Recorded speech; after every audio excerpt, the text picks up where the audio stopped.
Thank you. It's a real pleasure to be here. I think, as we gather here today, we're truly at a digital asset inflection point, and I would say an inflection point for the future of payments. So, Rob, I want to start with you. You joined the USDF consortium last summer as their CEO. You're seeing a lot of innovation happen in this space. But it seems to me that can innovation occur even if there's a lack of regulatory guardrails? Talk to us about the journey so far. Yeah, well, thank you, and thank you all for having me. Appreciate the opportunity to join. So I joined USDF, spent really my career at the intersection of banking, tech, and regulation, and I think that last piece is particularly important here. Spent a number of years at ABA, and now at USDF, which is owned by our member banks. So what we're doing is helping banks come together to build blockchain infrastructure for payments from within the four walls of the banking ecosystem. And when you talk about sort of the lack of regulatory guardrails, lack of regulatory clarity, a lot of that is looking at the broader non-bank crypto ecosystem, right? We have this entire ecosystem that has sprung up around the technology. Washington is still working to wrap their arms around it, but we have rules of the road in banking, and we think that blockchain can power a number of really traditional banking applications. So we think there is a lot of opportunity to separate out crypto from blockchain, use blockchain as a system of record to help banks offer faster, cheaper, programmable payments, using blockchain as that system of record from within the four walls of the regulated bank space. And happy to go deeper. No, that's great. Sarah, I want to turn to you. You're a partner at Deckert. You're seeing firsthand how clients and the regulatory space are trying to navigate each other. We've seen some rocky times for the banking sector as late. It's very rare for a Sunday press release to have the Treasury Secretary and the Federal Reserve Chief issue a press release the same day, especially on a Sunday. So when you look at how to incorporate DLT and blockchain into the financial rails, what's that process for you and some of your clients? Yep. So I think that it's obviously important to have the regulatory side. I think we all agree that there's some balance that needs to be obtained between regulation and innovation. And I think unfortunately we look at regulators and they move a lot more slowly than we would like, and certainly a lot slower than the innovation itself. And I think what you see a lot of now is the regulators not really understanding where their role fits in and what things that they are able to put in place. And when they're not clear on their role, it's a lot harder to make things happen. I think for our clients, we see it both on the side of their products themselves and then also in financing transactions, just the need for the ability to kind of, use things, but the hesitancy to do so before regulators weigh in. So turning to you, Kevin, I mean, it seems to me that we're in this era of enforcement and that the regulators, especially post-FTX, are going to be doing whack-a-mole on this space, which has been a pattern following an era of really the Roaring '20s, Great Gatsby. The green light is dimming, right? So as that's dimming and you don't expect regulatory guardrails, let's say over the next 18, 24 months, how does a company like you look beyond that and say, I realize that's going to be the status quo, but how can we innovate during that time? Sure. So it's actually a terrific question, important question. We're a technology company. We've always been set up to operate entirely within U.S. banking regulations. I think up until 6 months ago, there were a lot of people who thought they could kind of blow up the U.S. banking system. We always thought that wasn't a good idea. I'll say this about regulators, a lot of sympathy and even empathy for them. The analogy I use is they're like referees in a sporting event, right? They're always going to make somebody upset. There are going to be some people very upset. But without them, you can't play the game. So very sympathetic to the fact that now on top of it, imagine a game where suddenly they introduce a brand new way of playing and the regulators have to adapt. The referees have to adapt. That's very difficult to do. So, and you're right, so the first instinct is going to play whack-a-mole, particularly when you had some real issues. But eventually, I think they will do what's needed, which is we'll end up with a regulatory regime which is very supportive of new technology. It's not going to be easy. It's the biggest thing that I worry about, I think we should all worry about, is that we don't want to overreaction where they throw out really good technology. There are a lot of good things happening. The House Financial Services Committee under McHenry just put out a draft legislation which we think defines things really well. They actually talk specifically about, one of the things we like, everything we do is on private permission blockchain, operating within existing regulations. And if you read that draft legislation, that's kind of within the boundaries, within bounds. They then try to define things outside of that, stable coins and other things, and pretty much say that those need some additional regulation. So the good news is, the bad news is what you talked about, right? Tragedy happens, lots of whack-a-mole that happens, natural reaction, okay? The good news is there is actually movement happening towards a better regime, and I remain confident that a good outcome is going to happen. So, Mark, let's keep with the referee, and Sure. We're in the game, and you're head of crypto product at checkout.com, and what I'm interested is, even when the referee's on the field and you're seeing yellow and red cards being thrown, what are some real world cases that we can look to, that are inspirational? Yeah. Yeah, sure. So, I'm sorry. Mark, but I'd love to sorry. come back to you on that, yeah. Hey, for sure. First of all, thanks for having this. Great to be here. I think it's absolutely right. I think right now we're in a period where there's a lot of uncertainty, and we're still extremely early in terms of the adoption of the technology. And I think from the outside looking in, it might seem as though there are a lot of issues that need to be sorted out before scale can actually persist in this industry.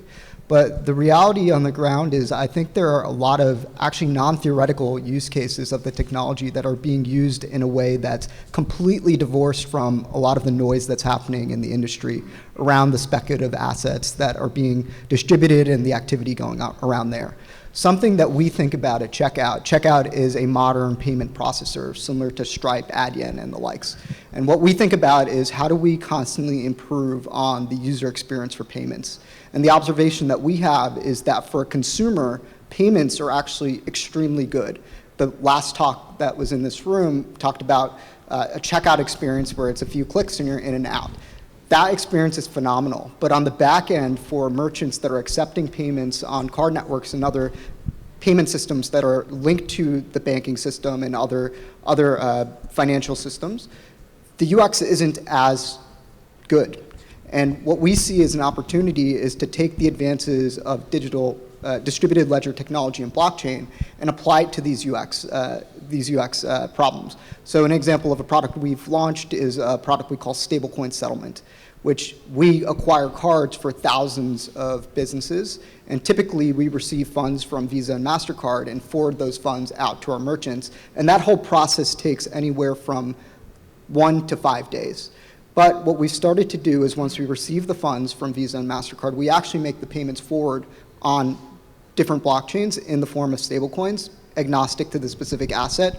We support bank reserve currencies that are digitized or eventually CBDCs.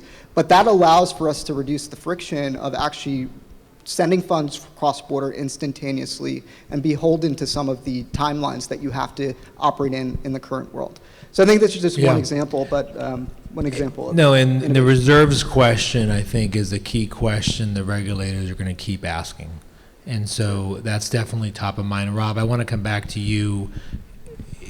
Everything is digitized right now, and whether it's operating cheap enough, fast enough, enough privacy, enough security, ransomware attacks, etc., the consumer in this multipolar world is looking for multiple options of transacting. We've seen the dollar drop from the low 70s in the high 90s right before Y2K to now in the mid 50s.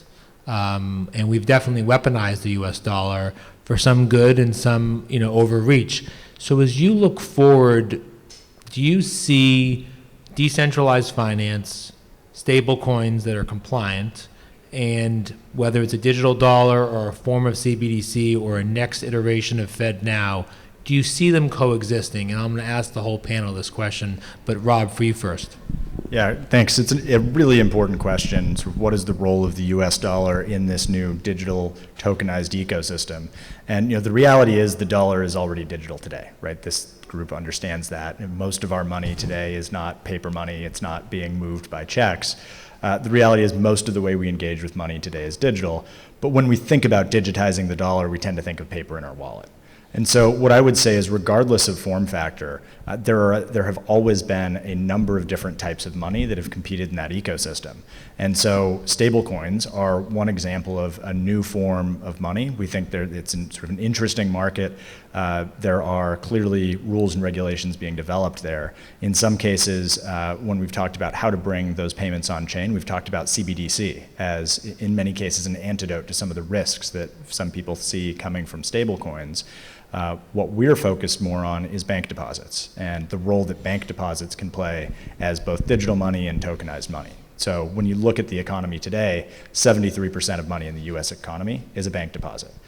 We think that bank deposits should be able to compete on chain the same way they do in the broader economy. So I think there's a role for non-bank money, e-money, Right. like stablecoins, but we think it's really critical that bank deposits can play the same role on chain that they do in the rest of the economy. Bank deposits are a critical source of funding that allow community banks to lend into their communities, fund economic growth, et cetera. So we think by bringing those deposits on chain, you can enable a lot of the benefits that blockchain brings from within the regulated ecosystem of the banking space and unlock a whole host of use cases that I'm happy to chat about a little bit later. That's a unique perspective. Sarah, I want to turn to you. Similar question in the sense of when we look at the future of economic competitiveness, it seems to the observer that stablecoins have thrived because of the dollar. And if stablecoin companies didn't have the dollar, I'm not sure where they would be today. So do you think there is room for three of these buckets to coexist? And do you see a future regulatory space post this era of enforcement where they could coexist? Well, I think Rob makes a very good point that we currently, pretty much have digital assets. There's just a different way than we're used to thinking about them. And so I think as we move forward, we need to look at the opportunities of kind of consolidation or having things able to coexist versus looking at the threat, which I think right now people see it and think it's like the Wild West and that nobody understands it. And to some extent it is, but its base, you're thinking about more security and an easier ability to do transactions and just a more secure, safer, faster way to do it. So I think that the regulators, to the extent that that's recognized, will be able to work within that framework. I mean, you always face the problem with regulators. A lot comes from Congress and a lot comes from people that really don't understand. And you see it even like post-financial crisis and the way that things were implemented there. Were they the right regulations to prevent the harm that was there? I mean, I think one way that you solve that is kind of getting ahead of the problem. And it's good that at least in some cases, I think that there is some proactivity involved. So Kevin, we've talked about this before. It seems to me we're coming to the close of this chapter of Bretton Woods. It seems antiquated, and climate wasn't mentioned when Bretton Woods was formed. Obviously, SWIFT is doing a 2.0. So as you look at this next iteration with FedNow coming out this summer, do you see these buckets coexisting? And should there be competition, or should they be collaborating together? Because ultimately, the future consumer perhaps would like more than one option. Yeah, I think if I can just build on something both Mark and Rob said and correct one often misperception, the issue here is the use of blockchain technology. And so many people say blockchain crypto. There are tons of applications, Mark talked about them, that have nothing to do with cryptocurrencies. So, I think there are plenty of opportunities within the existing regulatory framework. We've done over $1.4 trillion in transactions, all within the existing banking system, all on blockchain. So it can be done, it's regulated, it's perfect, everything else is good. I think the reason these stablecoins and all have succeeded is it's a very efficient way of storing and moving value. That's the challenge. So our banking system has to respond to that challenge. I think it will respond in a number of different ways, and when it does, we'll end up with an even stronger financial system, and hopefully regulators facilitate that. I'm optimistic that they will. So we've got more than 20 different use cases we built with a variety of banks that we're working with. They're all just practical, block and tackling, U.S. economy, economic activity. For the longest time, I've always said to people, the crypto world is interesting, but that's 0.1% of the U.S. economy. It's the 99.9% that has to run more efficiently when it comes to payments. And we believe that's all going to be on blockchain. No, or a lot of it anyway. No, that's very insightful. I mean, I think that's an important distinction for this conversation. And Mark, turning to you, we've seen global central banks, around 95% GDP, according to the Atlantic Council and their CBDC tracker, responded to decentralized finance by having a pilot for a central bank digital currency. Do you view that as positive? Because you do have really a blurring of the lines. You have on one side authoritarian governments like China really weaponizing their central bank for surveillance purposes. And then you have others, perhaps like in the UK or in the EU, that are trying to do better by the consumer. So where do you see the differences and the similarities there? Yeah, I overall think that the conversation around CBDCs is positive, net positive for innovation, both here and abroad. I think the reality is if you look at the way money exists in society, as we mentioned, the overwhelming majority of money is in the form of bank reserves. But that still leaves 30% of all money circulating that is in the form of cash, and truly in the form of cash in that it is paper. That's actually stark if you think about where we are in society right now in the 2020s. If the direct debt on the government that you hold in paper cannot be input into a digital experience, right? And I think there is an opportunity to think about, are there ways for us to allow government-issued money to then operate on digital ecosystems? If it's through a CBDC, so be it. I think there are some issues that we need to handle, or it could be completely distributed to private entities like banks and other entities that can act as the distribution points for that digitization. I think you have to think about problems like inclusion and how does everyone get access to a bank account if truly you need to distribute those experiences through banks.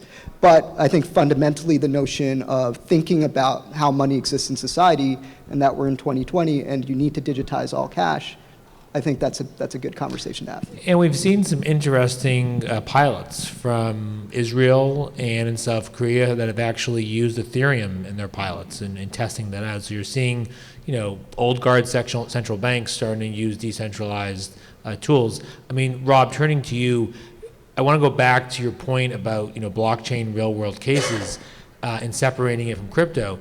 One use case that's really flourished since COVID is the art world. And the art world has been this laboratory for experimentation. Sotheby's and Christie's have legitimized Ethereum. They've been more out front than our own central bank when they sold the physical Banksy in November 2020 for $12 million, not in dollars, not in euros, not in yen, but in Ethereum. So when you look at blockchain applications, where has the user experience in the art world shaped where other rails could go in this ecosystem?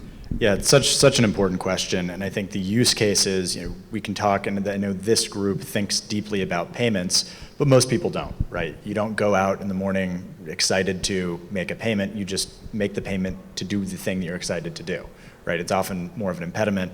And as we think about blockchain, right, this is a unique ledger technology that adds value in certain ways, but you only create value if you help people do those real world things, right? If I'm just moving a number from left column to the right column, I'm not actually adding value, creating real world value. But if I can help someone buy a house, hire an employee, or buy capital goods, that's how you create real value in the space. And we think blockchain can help facilitate that. As we look at what's happened in the art world, I think that connection is, as you start looking at real world tangible assets and goods, the ability to use blockchain to more efficiently move and use them.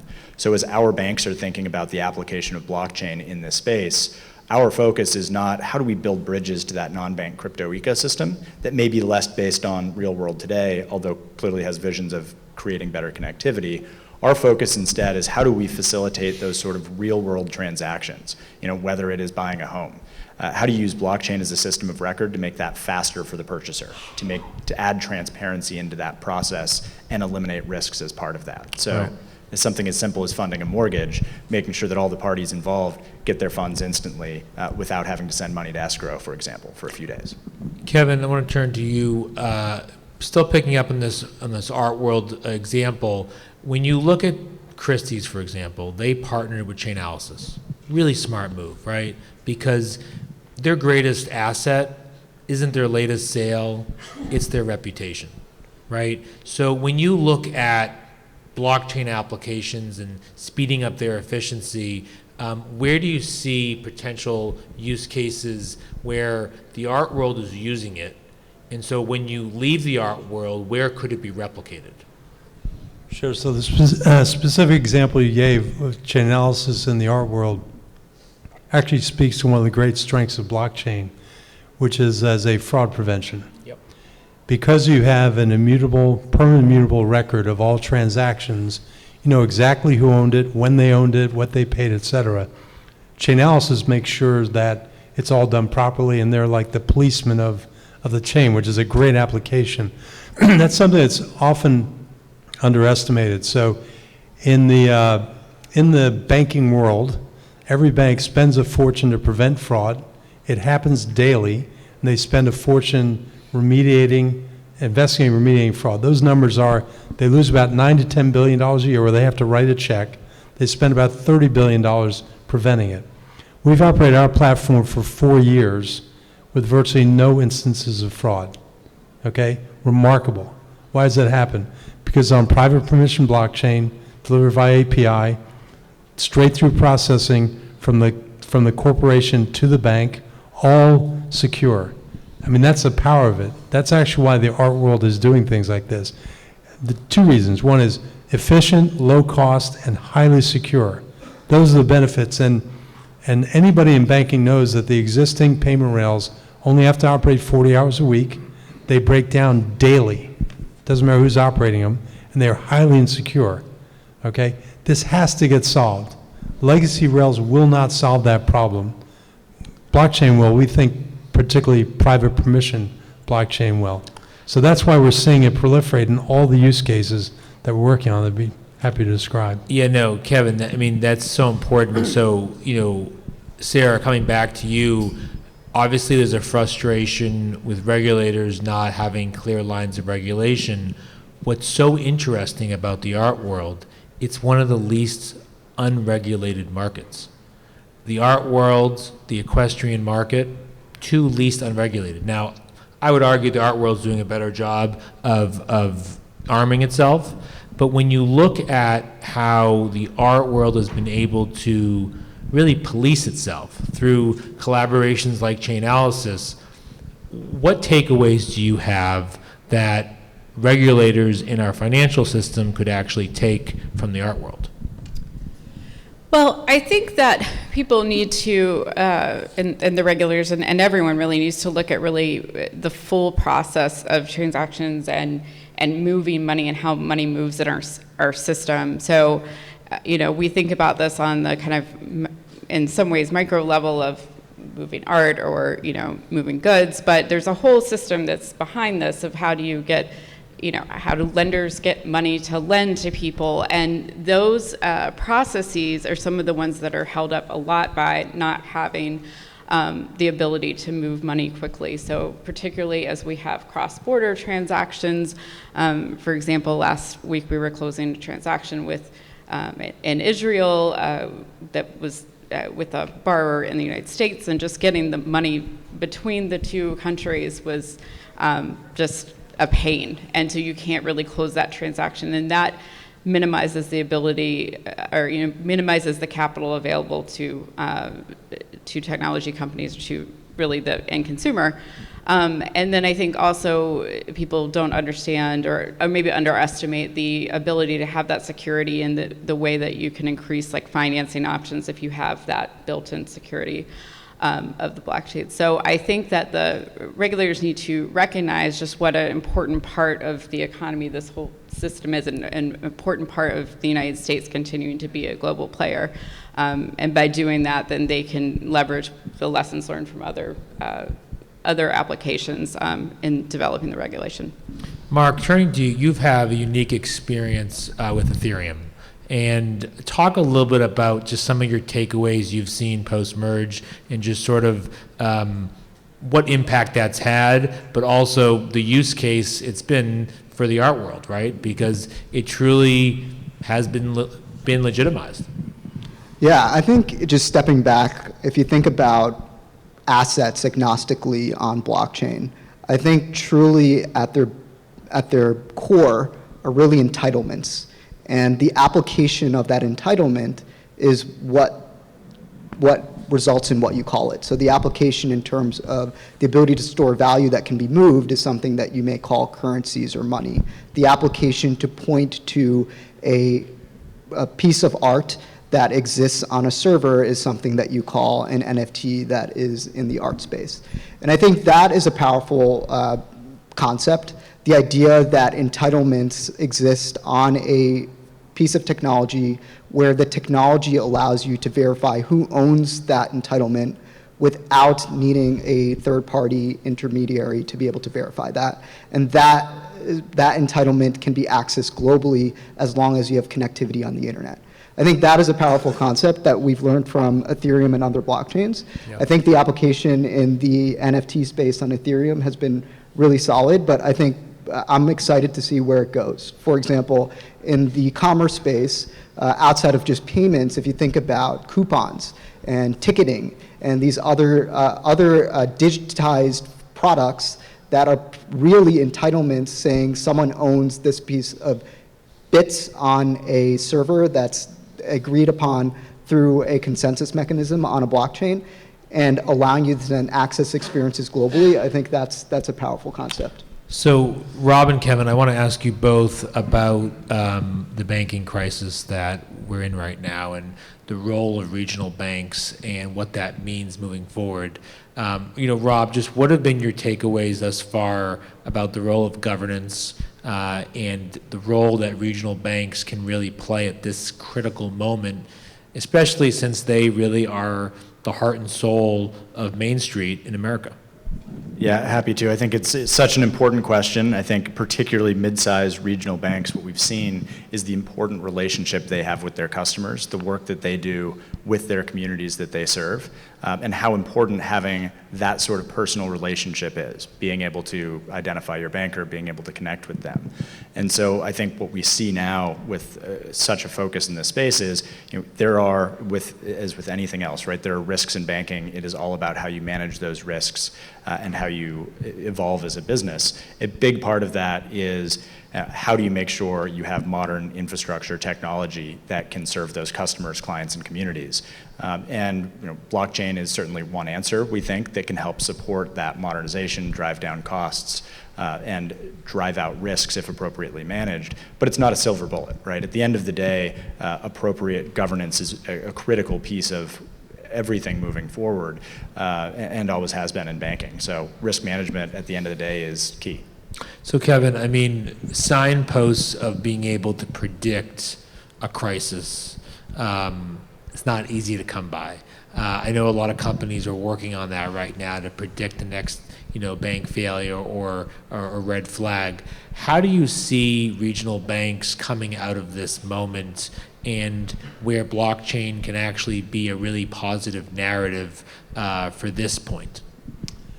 Yeah, so having been involved in technology for more than 3 decades, technology is not adapted when an industry is doing well. Industries that are comfortable, prospering, they do not innovate. Innovation happens when you have a crisis, when the whole industry wakes up and says, how are we going to survive? For the banking industry, once everything settles, and we hope it settles sooner rather than later, they're going to wake up and say, I cannot simply compete by paying higher and higher interest rates on my deposits. I've got to add more value to my customers. And I can't add value the old-fashioned way, right? The mega banks are investing heavily in blockchain technology. JP Morgan has a whole suite of products that they're in the process of rolling out. So once again, technology, they will innovate because they need to, because their customers are demanding it. This is one thing where the banks are missing a little bit. You know, I always say, I've talked to these corporate CFOs, they say, look, you know, when I want to pay somebody at home, I use Venmo or Zelle, and I can do it instantaneously. I go to the office, I want to send $500,000, it takes me 3 days and costs me 3%. Cannot persist. So the demand is already there from the corporations. And the banks will have to respond. So I think you're going to see a lot of innovation. It's critically important. And the nice thing, again, one of the big advantages of blockchain technology, properly applied, is that it can be done relatively inexpensively. These are not multi-year projects and tens of millions of dollars, at least not the way that we've done them. We've implemented about 90 days. But it does create the opportunity to level the playing field between the mega banks and the regional and the smaller banks. This is very important. It was said earlier, these banks are the lifeblood of the U.S. economy. They provide 60% of all small business loans, 90% of all agricultural loans, and they have to be preserved. Good news is I think there are people on Capitol Hill and elsewhere that recognize this importance, and eventually they're going to conclude that technology is going to play a big role in it. So I think it's going to happen. So if blockchain payments are actually implemented, not just discussed, but implemented for, you know, as you mentioned, mortgage warehousing or payroll processing or commercial constructing lending, really the nuts and bolts of this country, what kind of impact will that have? And what will that mean? And I want to ask the rest of the panel in our closing minutes regarding our competitiveness, right? Us implementing it here in the United States versus overseas. Enormous benefits, tremendous gains in efficiency, tremendous elimination of security risks. The flexibility, even the risk management component of it. The beauty of blockchain, unlike other technology, is you can program into it risk management components. You can program into it, when this event happens, do this. If a different event happens, do that. That's an incredibly powerful tool. You set it and you let it happen. The issue that we've all touched upon is really important. Talking about U.S. competitiveness, I can tell you the rest of the world is so far ahead of us. So far ahead of us. Well, besides... and we have to catch up. So besides China, though, who are the 3 other countries that are ahead of us, you think? I would say pretty much just about every part of Europe. I mean, it's been very public that I don't think there's any paper currency floating around Sweden anymore. Well, Asia, that's been the case for a while. But Asia, all the Asian countries are adopting blockchain and other technologies. So this is actually why I've never owned a single penny of Bitcoin. I really don't care about it. But those currencies are not going to go away. And the U.S. can't be this kind of, like, I hate to say, like North Korea trying to avoid the rest of the world. We've got a great banking system. It's worked very well for 150 years. We have a technological change that's sweeping the world, and we just have to figure out a way to participate in it. It's happening all over the place, like checkout.com, things that Rob is doing, but it really is strategically very, very important. And I'll come back to a prior theme. JP Morgan has 250 blockchain developers. They spend billions of dollars a year. They built a whole platform. That's the second thing that can't happen, the regulators should be careful about, is that this cannot become the domain of 10 large banks, okay? We'll end up with an economy like Europe that doesn't grow, doesn't innovate, doesn't add employment.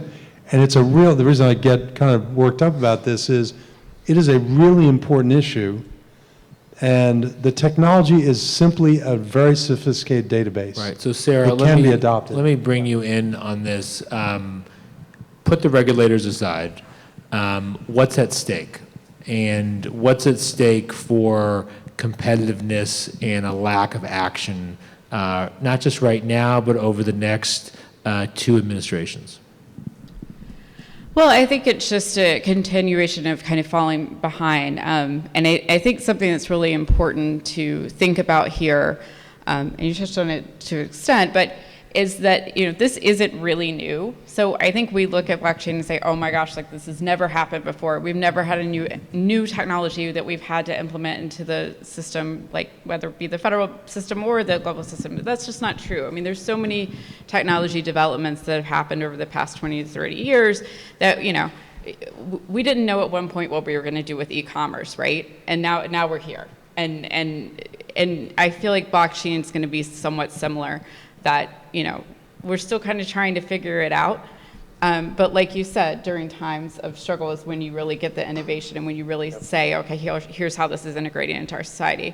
And I think that's what's really important. And I think to the extent that we do not, take those steps, we are going to fall behind, and just our power, particularly on the financing side of the global economy, is going to fall. So, Rob, do you agree? I mean, yes, in times of crisis like 9/11, we passed the Patriot Act. It was in Congress for years, and it only got passed once, unfortunately, 9/11 occurred.